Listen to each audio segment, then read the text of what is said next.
Radhe Radhe.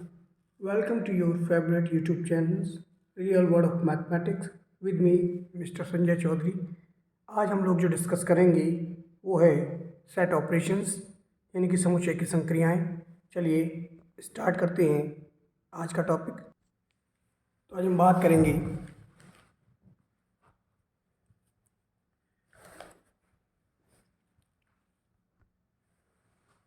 तो सबसे पहले बात करते हैं सेट ऑपरेशंस की। आज का जो टॉपिक है वो है सेट ऑपरेशन। सेट ऑपरेशंस का मतलब है ऐसी संक्रियाएं, ऐसी क्रियाएं जो समुच्चय पर आधारित होती हैं। इसको हिंदी में लिखते हैं समुच्चय संक्रियाएं।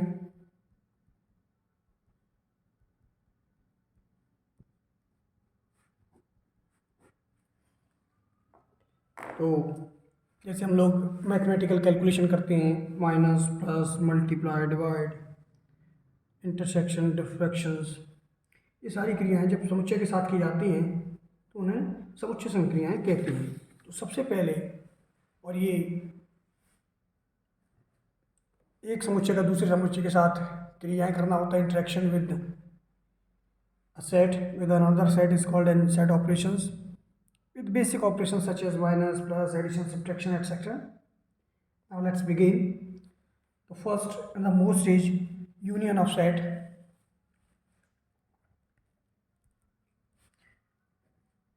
Union of set, which is known in Hindi, इसको हिंदी में कहते हैं समुच्चय का संघ।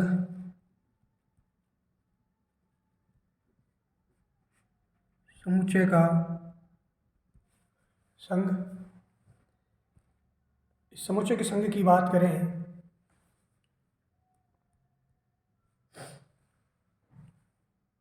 तो देखेंगे यदि दो समुच्चय दे रखे हैं आपके ए और बी, और यदि दोनों समुच्चय की सभी सम्मिलित अवयवों को एक साथ इसी अलग सेट में डिफाइन किया जाए तो इस पूरे डिफाइन को हम लोग यूनियन ऑफ सेट्स के नाम से जानते हैं। माना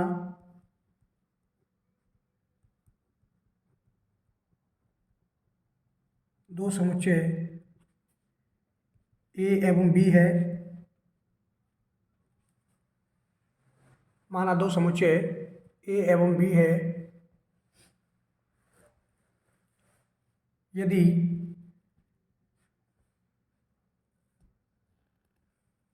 ए के सभी अवयव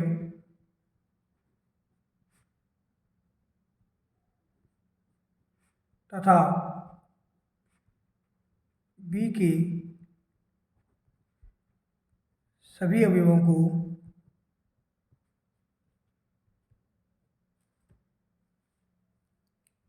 एक साथ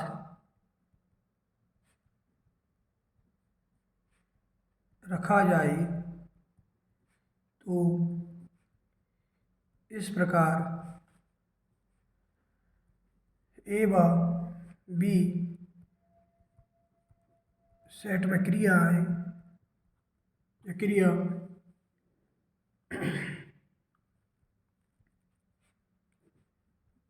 union of set A and B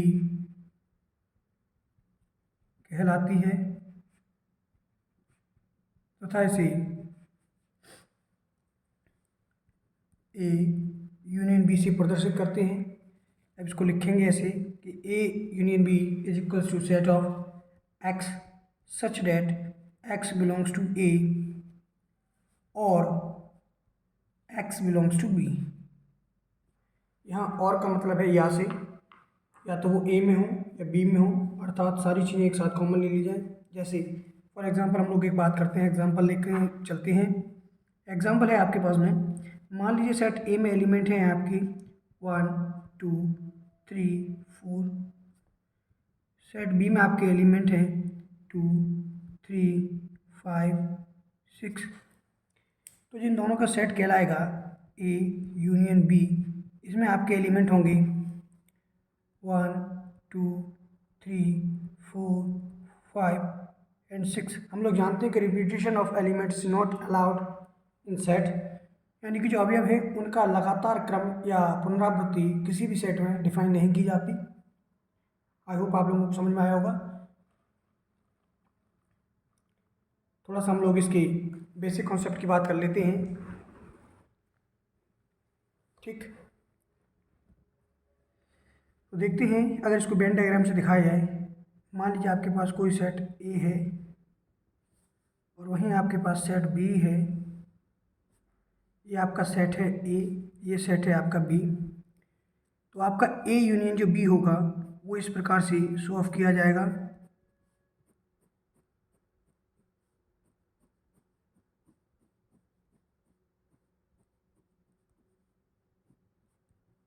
a union B.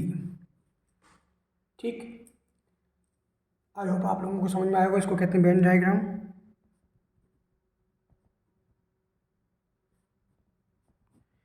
देखिए, सेट थ्योरी का सबसे बेसिक कॉन्सेप्ट जो है वो यूनियन इंटरसेक्शन के ऊपर डिपेंड करता है। यहाँ से आप अपनी डेली लाइफ में बहुत सारी समस्याएं जो आती हैं कैलकुलेशन से रिलेटेड, उनको हम लोग इससे सॉल्व कर लेते हैं और लगभग हर कंपटीशन एग्जाम में इसके कई सारे सवाल आपसे पूछे जाते हैं।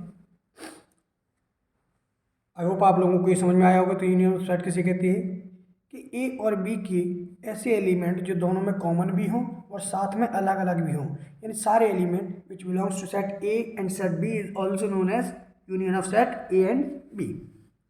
तो इसको रिप्रेजेंट करने का तरीका हमने आपको बताया क्या था। ए यूनियन, ये फॉर यूनियन होता है, यूनियन का मतलब होता है संघ।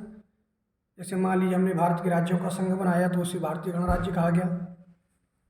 ठीक, चलिए अभी हम लोग इसकी थोड़ी सी और बेसिक कॉन्सेप्ट की बात करते हैं। जैसे अगर बात की जाए कि मान लीजिए एक सेट खुद के यूनियन के साथ डिफाइन है, तो इसकी जो रूल्स होते हैं या एप्लीकेशन ये कहेंगे, नंबर 1 है कि A union A is also equals to A. देखिए, व्यवहारिक कॉन्सेप्ट है कि ए और ए का जो यूनियन है वो हमेशा ए के बराबर होगा। फॉर एग्जांपल हम लोग देख लेते हैं। मान लीजिए ए सेट के एलिमेंट हैं आपके 1 एंड 2। हम छोटे से एलिमेंट लेंगे तो आपका ए यूनियन जो ए होगा, भाई ए के एलिमेंट भी वही होंगे 1 एंड 2। ठीक, तो ए यूनियन जो ए होगा उसके एलिमेंट भी क्या हो जाएंगे आपके 1 एंड 2। और इसको आप किसके नाम से जानते हो? सेट ए के नाम से। तो हम ये कह सकते हैं कि A union A equals to A. ठीक, the second one is that, दूसरा हम लोग कह सकते हैं A union B is always to B union A. For example देखें, आपका ए सेट में एलिमेंट हैं 1 एंड 2, बी सेट में एलिमेंट हैं A and B. This belongs to A union B में जो एलिमेंट होंगे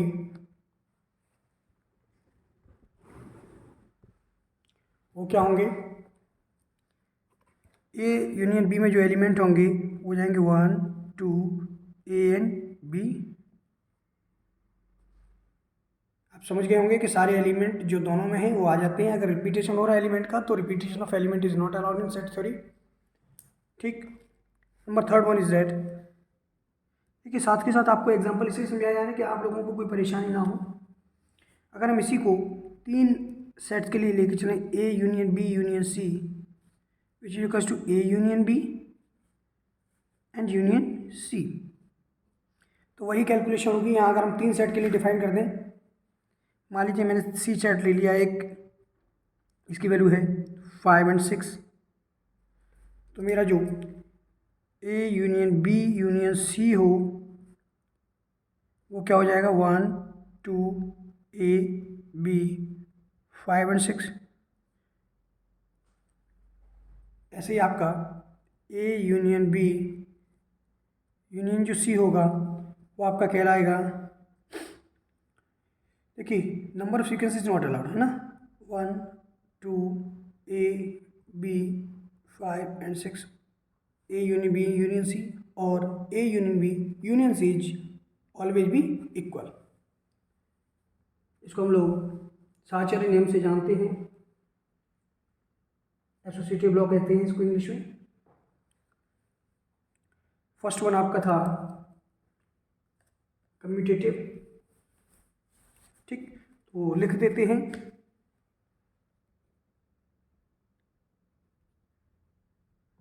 कम्यूटेटिव यानी कि क्रम विनिमय, यानी क्रम बदलता है लेकिन वैल्यू नहीं बदलती। इसके बाद आता है आपका एसोसिएटिव।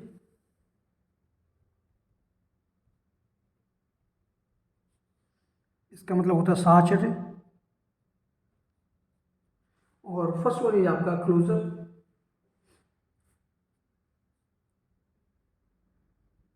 क्लोजर बोल सकते हैं, क्यों बोल सकते हैं, क्योंकि यहाँ से जो ऑपरेशन के बाद जो नया एलिमेंट प्राप्त होता है वो उसी नेचर का होता है जैसे आप लोगों ने सेट थ्योरी में ले रखा है। आई होप आप लोगों को यहाँ तक समझ में आया होगा। अब आगे चलते हैं। नंबर आपका 4 आता है ए यूनियन यू। यू क्या है आपका? एक यूनिवर्सल सेट है which always you define as U. हमने पिछले वीडियोस में देखा था कि यूनिवर्सल सेट वो सेट होता है जिसमें सारे एलिमेंट प्रेजेंट होते हैं। जैसे हमने आपसे कहा कि you is a set of your schools, element of your school, sorry, यानी आपके स्कूल में जितने भी विद्यार्थी स्टूडेंट्स हैं उन सबका सेट यूनियन कहलाएगा। और उसमें आप एक पर्टिकुलर क्लास के छात्र हैं। If you are a student of class 11th then you will be a small set. ठीक, तो जब ऐसे किसी क्लास को किसी स्कूल के साथ डिवाइड किया जाता है, सेट थ्योरी में ऑपरेट किया जाता है, तो उसकी वैल्यू हमेशा स्कूल से ले आती है। जैसे मैंने आपसे कहा कि मान लीजिए किसी फील्ड में वेरियस स्कूल्स की क्लास 11th के बच्चे इकट्ठा हुए हैं और मुझे कोई अनाउंस करना है, तो मैं अगर ये बोलता हूँ कि क्लास 11th वाले बच्चे आ जाएं, तो आप देखेंगे कि वेरियस स्कूल्स के जितने भी क्लास 11th के स्टूडेंट हैं वो सारे एक जगह आकर के इकट्ठे हो जाएंगे। लेकिन अगर मैं वही बात ऐसे करके कह दूँ कि पर्टिकुलर स्कूल के बच्चे यहाँ आ जाएं, भले ही मैं क्लास डिफाइन ना करूँ, फिर भी आप देखेंगे कि वो सारे एलिमेंट जो उसी स्कूल से बिलोंग करते हैं वो सारे आपको एक जगह पर इकट्ठे होकर के मिल जाएंगे। ठीक, ये यूनिवर्सल सेट होता है। यूनिवर्सल सेट का मतलब नंबर ऑफ एलिमेंट बहुत ज़्यादा होती है। एक थ्योरी और रह जाती है, which one number 5, A union phi. आप जानते हैं नल सेट होता है फाई, इसका हमेशा यूनियन सेट ए के इक्वल होता है। अब आपके पास कोई एलिमेंट नहीं और आप इसको डिफाइन कर रहे हैं किसी अनदर एलिमेंट से, यानी नल सेट को किसी सिंगल सेट से या फाइनाइट सेट से इनफाइनाइट सेट से डिफाइन कर रहे हैं, तो ये नल सेट भी क्या होता है उसमें एब्जॉर्ब हो जाता है और पूरा जो यूनियन कहलाता है वो कहलाता है set A which is finite और may be infinite. I hope आप लोगों को यहाँ तक समझ में आया होगा। इसके बाद बात करते हैं हम लोग इंटरसेक्शन ऑफ सेट्स की।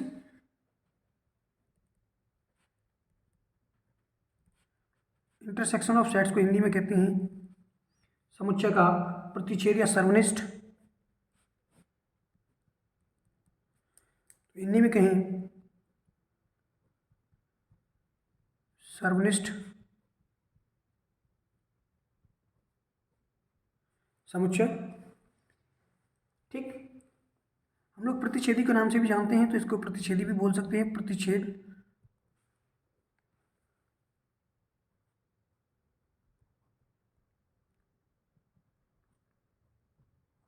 समुच्चय। आई होप आप लोगों को समझ में आया होगा प्रतिच्छेद समुच्चय। देखते हैं ये क्या है। यहाँ से डेफिनेशन इसकी इस प्रकार से देंगे, यदि ए और बी दो समुच्चय हैं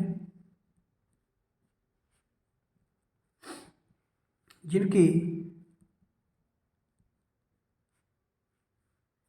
उभयनिष्ठ, आप उभयनिष्ठ को जानते हैं क्या कहते हैं, कॉमन एलिमेंट कहते हैं, कॉमन कहते हैं। उभयनिष्ठ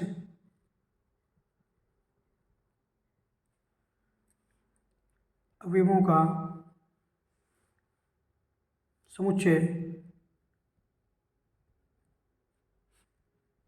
ए व बी का सर्वनिष्ठ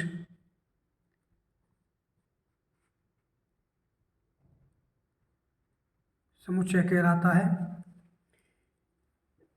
इंग्लिश में कहें, the intersection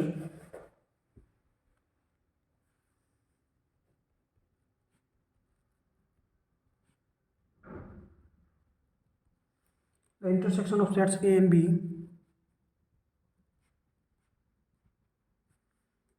is is the set of all element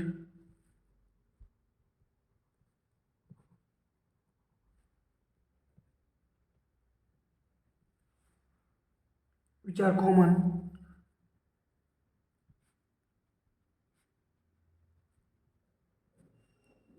on both A and B set.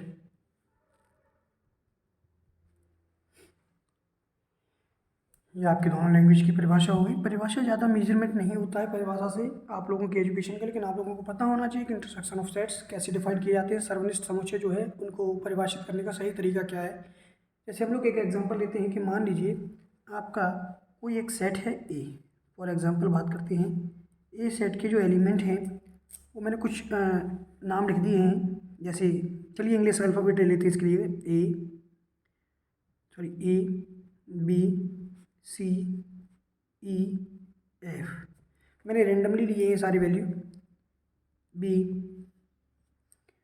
इसके लिए मैंने एलिमेंट दे देता हूँ बी सी डी ई और जी। एक चीज़ और बता दें कि जब इंटरसेक्शन की बात करते हैं तो इंटरसेक्शन को हम लोग इस सिंबल से डिफाइन करते हैं। ठीक, हम कह देंगे ए इंटरसेक्शन बी, आपके जो एलिमेंट होंगे हम जानते हैं केवल वो एलिमेंट आएंगे जो दोनों में कॉमन है। देखेंगे यहाँ बी कॉमन है, सी आपके पास दोनों में है, ई है, तो आपके तीन एलिमेंट आएंगे which is known as B C and E. I hope आप लोगों को समझ में आया होगा। ठीक, एक एग्जांपल और देख लेते हैं जिससे आप लोगों का क्लियर हो जाए। मैंने सेट एक्स को डिफाइन किया है, राम श्याम मोहन विष्णु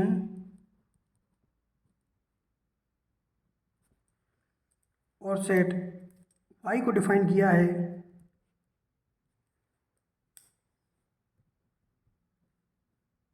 राम सीता राधा मोहन। तो देखेंगे यहाँ से जो एक्स और वाई का यूनियन आएगा, यूनियन नहीं है, यूनियन में तो आपके सारे एलिमेंट आ जाएंगे। एक्स इंटरसेक्शन वाई, तो आपके पास जो एलिमेंट आएंगे वो देखेंगे दोनों में जो कॉमन है, यहाँ राम आपका कॉमन है राम के साथ, यहाँ मोहन कॉमन है मोहन के साथ, तो केवल कॉमन वाले एलिमेंट आएंगे राम और मोहन। अगर यही यूनियन होता, एक बार डिफाइन कर देते हैं, एक्स यूनियन वाई होता तो क्या होता है, ये सारे एलिमेंट आ जाते, जो कॉमन है वो तो सिंगलटन आते। जैसे राम आपके पास कॉमन है तो इसको हम राम लिख लेंगे। उसके बाद श्याम अलग से है, श्याम आ गया। उसके बाद सीता है, third one is Mohan, fourth one sorry, Mohan के बाद में राधा और राधा के बाद में विष्णु।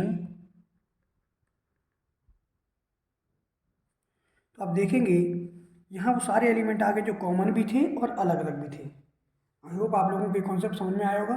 इसे कहते हैं यूनियन और इसे कहते हैं इंटरसेक्शन। इंटरसेक्शन में केवल वे एलिमेंट आते हैं जो दोनों सेट्स में डिफाइन हो, और यूनियन में वो सारे एलिमेंट आ जाते हैं जिसको हम लोग दोनों में डिफाइन करें या दोनों में ही अलग अलग तौर पर हों। जैसे आप लोग प्रीवियस क्लास में आप लोगों ने पढ़ रखा है एलसीएम और एचसीएफ। एलसीएम आप जानते हो सारे element which are maybe the factor of both, or we can say that each numbers, while as HCF is only those factors which are commonly in each values। ठीक, तो हम इसको अगर मेरी शब्दों में बात कही जाए, मैं आपको समझाने के लिए चीज़ें बता रहा हूँ, मैथ्स की डिक्शनरी में इन चीज़ों की शायद ही वैल्यू हो, लेकिन हमें समझना है, बेसिक कॉन्सेप्ट देखना है। तो हम जानते हैं कि इंटरसेक्शन को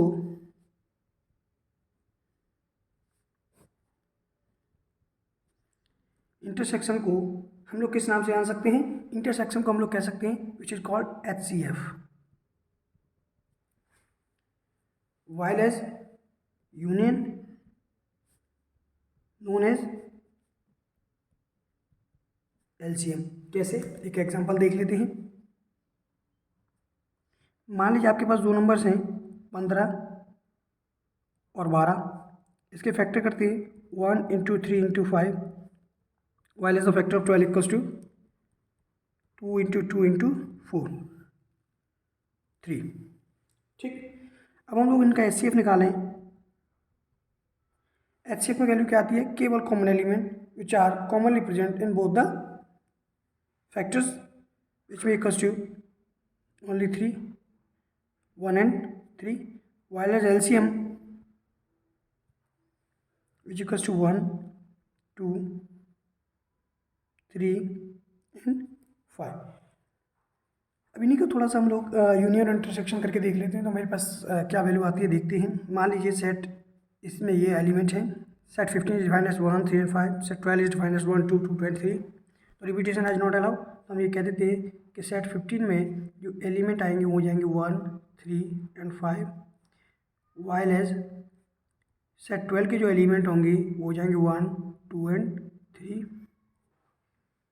तो यहाँ से अगर हम देखें तो आपका जो यूनियन होता है 15 यूनियन बी। चलिए, हम लोगों ने यूनियन पहले ले लिया है तो उसी को सॉल्व कर देते हैं। और यहाँ होगा आपका 15 इंटरसेक्शन, ये बी नहीं है भाई, गलती हो गई है, 15 यूनियन 12 है, क्योंकि वैल्यूज़ ए और बी पे ज़्यादा डिपेंड करती हैं। हम लोग एग्जांपल जो समझाते हैं वो अल्फ़ाबेटिकली तौर पर जाते हैं। इंटरसेक्शन 12, देखते हैं यहाँ एलिमेंट आपके क्या आते हैं। देखिए, यूनियन का मतलब होता है दोनों में कॉमन भी हैं और अलग अलग भी हैं।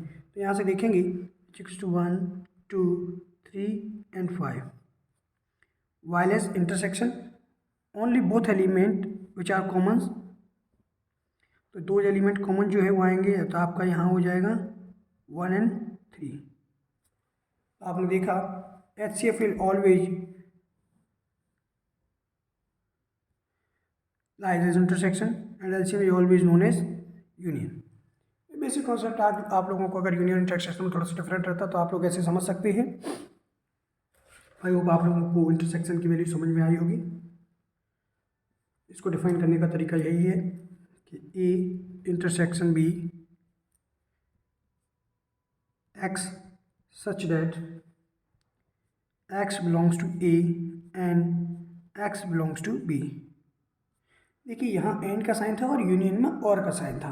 दोनों में बड़ा ही कॉमन सा डिफरेंस है। और का कॉन्सेप्ट होता है या तो ये या ये, किसी ना किसी एक में तो होना ही चाहिए उसको, तो सारे यूनियन हो जाएंगे। और कहते कि इसमें और इसमें यानी दोनों में ही एक कॉमनली एडिशन की बात करें, दो element which are present in both the set is called an union of values, sorry intersection of sets. I hope आप लोगों को समझ में आया होगा। तो इंटरसेक्शन का मतलब है जो एलिमेंट उन सेट्स में कॉमनली प्रेजेंट हो, और यूनियन का मतलब है कॉमन के साथ साथ जो अलग अलग एलिमेंट है वो भी अगर डिफाइन किए जाए किसी another segment and it's called be a union of those sets. ठीक, आगे एक लाइन और मुझे याद आई, हम लोगों को इंटरसेक्शन पे एक और डेफिनेशन को आगे कैरी करना पड़ता है, वो है डिसजॉइंट सेट्स। क्या है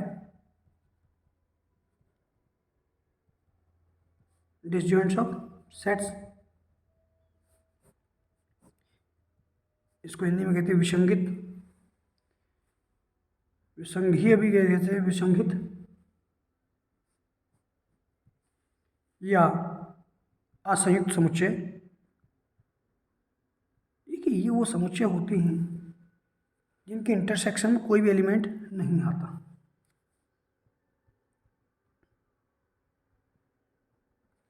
तो इसको हम डिफाइन क्या करेंगे, if A intersection B equals to 5। अगर ऐसा कुछ हो जाए कि जहाँ दो सेट्स का इंटरसेक्शन निकाला जाए और कोई भी एलिमेंट कॉमन ना आए, then it's called be disjoint of sets. जैसे हम लोग जानते हैं कि इवन और ऑड प्राइम नंबर्स में अगर हम लोग HCF निकालें तो कोई भी चीज़ कॉमन नहीं आती है, तो वो कहलाएगा डिसजॉइंट्स ऑफ सेट्स। आई होप आप लोगों को समझ में आया होगा इतना। एक थोड़ा सा कॉन्सेप्ट था, मुझे याद आ गया तो मैंने सोचा आप लोगों के साथ डिस्कस कर लिया जाए। बहुत ही अच्छी बात थी कि डिसजॉइंट ऑफ सेट्स हम लोगों को पता हो। अब बात करेंगे रूल्स ऑफ इंटरसेक्शन की। तो कुछ बेसिक्स रूल्स हैं। पहले को जानते हैं वर्कशॉप नियम से। ये कहता है कि A intersection A is always equals to E, same as union. दूसरी वैल्यू आती है A intersection B is equals to B intersection A, known as, आप लोगों को याद होगा A intersection B intersection A same ऐसे ही है जैसे ए यूनियन बी और बी यूनियन ए था। इसको आप लोग किस नाम से जानते हैं? इस नेम को आप जानते हैं एसोसिएटिव नाम के, एसोसिएट करता है एक दूसरे के साथ में। और तीसरा होता है कम्यूटेटिव। तीसरी वैल्यू बोले A intersection B intersection C which equals to A intersection B and both side is intersection with C. तो एलिमेंट वही है, सारी चीज़ें कॉमन आएंगी, रूल्स वही हैं। आई होप आप लोगों को समझ में आया होगा। The last one is that disjoints of sets कि A intersection five equals to A, and the fifth one is not last, A intersection U equals to A. यहाँ थोड़ा सा डिफरेंस है। हमने वहाँ देखा था कि ए यूनियन जो यू था वो यू के बराबर था, यानी कि सर्वनिष्ठ समुच्चय जो था, यूनिवर्सल सेट जो था, उसका अगर किसी के साथ यूनियन किया जाए तो वही सर्वनिष्ठ समुच्चय निकलता है, और अगर इसका इंटरसेक्शन किया जाए तो केवल वो सेट निकलता है जिसके साथ इसको आप इंटरेक्ट कर रहे हैं। ठीक, चलिए आई होप आप लोगों को इतनी सारी चीज़ें समझ में आई। देखिए, अगर मैं इस इंटरसेक्शन के सेट्स को वेन डायग्राम के अकॉर्डिंग डिफाइन करना चाहूँ तो वो इस प्रकार से होगा। मान लीजिए आपका ये कोई सेट ए डिफाइन है और सेट ये आपका बी डिफाइन है, ये है आपका सेट ए, ये है आपका सेट बी। अगर मैं ए इंटरसेक्शन बी की बात करूं तो which is known as only those element which are present in both A and B. तो ये जो स्पेस होगा वेन डायग्राम के अकॉर्डिंग, ये आपका क्या कहलाएगा? Intersection of B. ठीक, तो अगर मान लीजिए इंटरसेक्शन करते हैं और ये एलिमेंट खाली रह जाता है तो इसको कहते हैं डिसजॉइंट एलिमेंट। वो भी आप लोगों ने देखा कि A intersection B if is null set and it's called be a disjoint of sets A and B. I hope आप लोगों को वेन डायग्राम के अकॉर्डिंग ये चीज़ समझ में आई होंगी। जैसे मान लीजिए आप किसी भी एक स्कूल्स की बात करें, जो एक सेट थ्योरी है, मान लीजिए आपका कोई भी एक स्कूल है, ये क्लास 11th है, ये क्लास 12th है, तो ऐसे कुछ बच्चे या ऐसे कुछ एलिमेंट जो दोनों में होंगे वो आपकी इंटरसेक्शन कहलाएंगे। तो ऐसा हो ही नहीं सकता कि कोई भी बच्चा क्लास 11th में भी और क्लास 12th में भी हो। ऐसे में आपके पास एक सेट निकल के आता है, दैट्स कॉल्ड 5। ये कहलाएगा डिसजॉइंट ऑफ सेट्स। अगर यहाँ कोई एलिमेंट नहीं आता तो, अगर आएगा तो इसको हम लोग ए इंटरसेक्शन बी के नाम से जाएंगे, और नहीं आएगा तो इसको कहेंगे A intersection B equals to 5। इसका मतलब है डिसजॉइंट सेट्स। देखो, सेट तो डिफाइन है, किसी एक स्कूल पर्टिकुलर के बारे में बात कर रहे हैं, लेकिन दोनों में कोई भी चीज़ कॉमन नहीं है। ये 11th क्लास है, ये 12th है, तो कोई बच्चा ऐसा नहीं है जो 11th और 12th एक में एक साथ आ जाए। वो प्रमोशन वाला केसेस आप लोग को दिमाग में जो आ रहा होगा, वो थोड़ा सा यहाँ कॉन्सेप्ट सही नहीं बैठता कि आप प्रमोट करवा दें किसी बच्चे को, वो क्लास 11th में फेल भी है और क्लास 12th के लिए प्रमोट भी हो गया है, तो we can consider that students belongs to both 11th and 12th, but it can't be possible in real lives. I hope you have to be very careful about union and intersection. Common है, simple है, बहुत सरल भी है। आप लोग थोड़ी सी मेहनत करेंगे तो आपको समझ में आएगा। अगर आप लोगों को ये सारी चीज़ें समझ में आई हैं तो कमेंट बॉक्स में ज़रूर टाइप करें। आई होप आप लोगों के लिए और अच्छी से अच्छी वीडियो बनाई जाए। एंजॉय करें और मैथमेटिकल कैलकुलेशन के साथ खेलते रहे। Good bye, Radhe Radhe.